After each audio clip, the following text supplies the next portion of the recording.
Well, thank you very much. I've learned to mind my own business and to paddle my own canoe and not to interfere in matters that are not of particular interest to the call of God upon my life, that become what you call side kicks and side attraction. That does not mean anything that touches the body of Christ does not affect me. But you cannot take the action of one person and blame it on the whole body.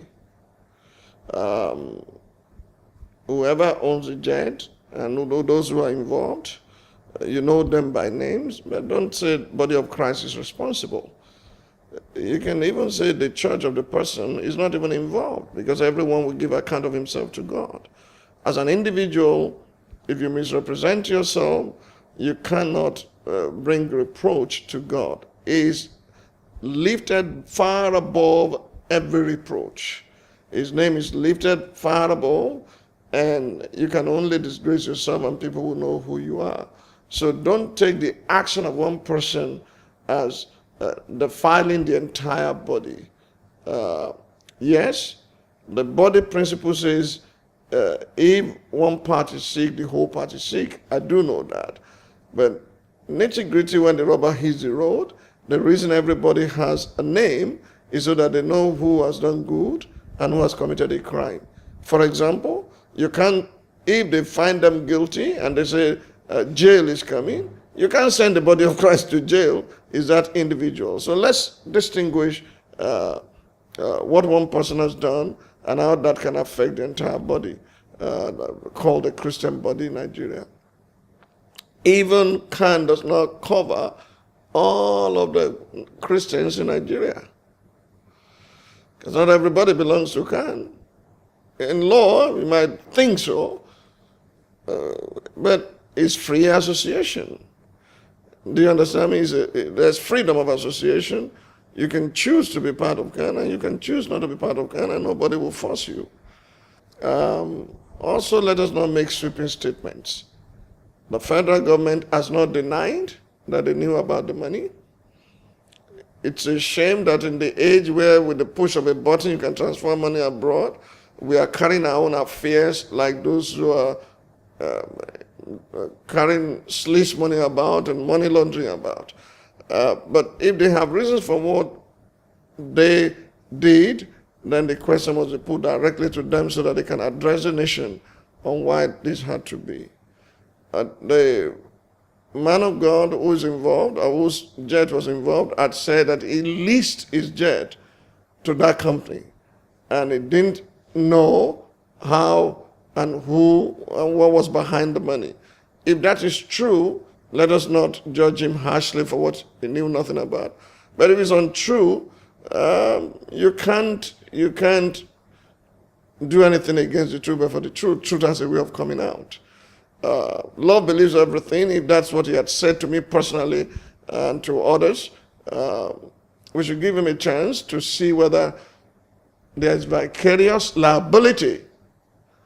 If the company that he leases a jet to is his own company, and he has foreknowledge of what they're taking the money for and why they carry the money to South Africa, then there's a big question that he only can answer.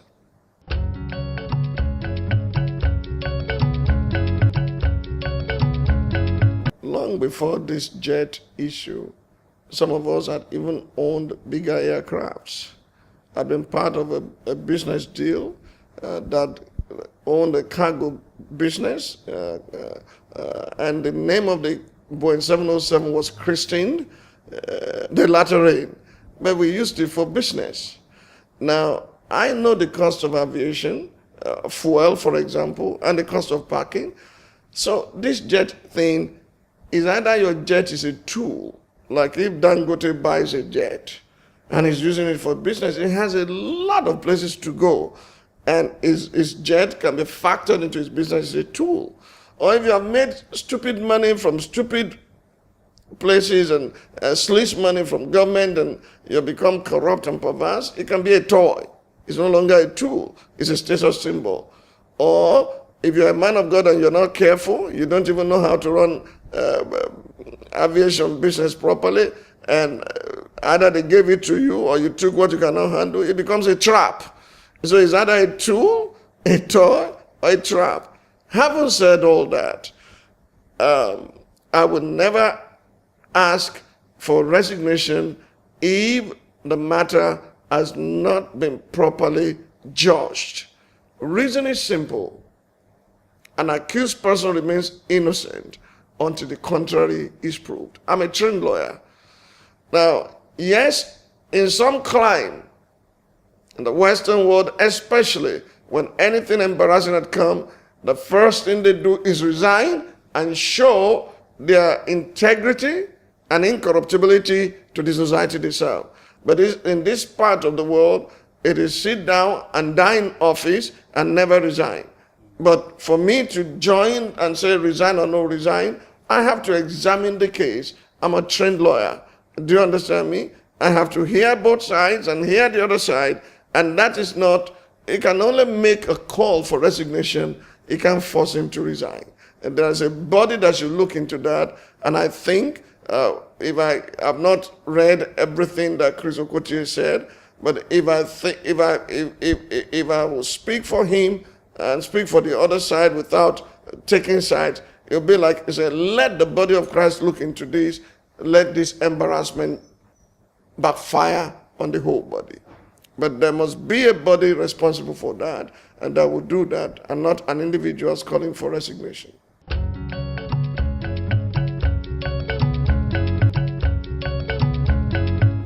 If you know me well, I don't do things for the sake of others are doing it.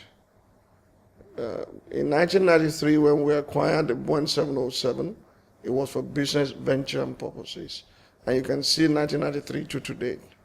So I do not need a private jet. I don't consider it a need for me because it's cheaper to travel the way I travel, and I travel well. Do you understand me? It's cheaper to travel the way I travel to do the things I do than to tie humongous money down that's not achieving anything. I don't travel every day. I don't travel every second. These men can put their resources together and run a better airline in Nigeria for the benefit of people. I do not judge them. I do not condemn them. I've told you what it is. It's either a toy, a trap, or a tool. If that time comes that I think it's a tool, and I can afford it without necessarily making life difficult for others, why not? But I'm not thinking of it. It does not even cross my mind at all. How many times do I travel? Do I just want to park a jet somewhere in my name so that people will know I have a jet? Prosperity must be with purpose. There are too many things I can do with that money that will confer benefits to society. I don't travel every second. Even if I travel quarterly, for how long, to where? Even if I travel every month. Do you know how much aviation fuel costs? And do you know how much parking costs? And how about the pilots that will drive it? In society where this is done in such a way that you can even wet lease, or you can be part of a team that uses a jet, or a group that uses jet, or you can buy it like you buy your house, like you take a mortgage, and you pay back with negligible interest rate. Not in this part of the world that we think by parking jets we have arrived. Arrived from where? And where are you going to thereafter? Where are those who had it before you? So that's a question individuals have to answer. But I don't envy anyone. In the Western world, there are Christians who have two jets. It's part of the tools for the assignment they have. You look at your environment before you do the things you do, because charity must begin at home. If we are going to bring order to government and ask them not to stop all profligacy, men of God also must show leadership by example.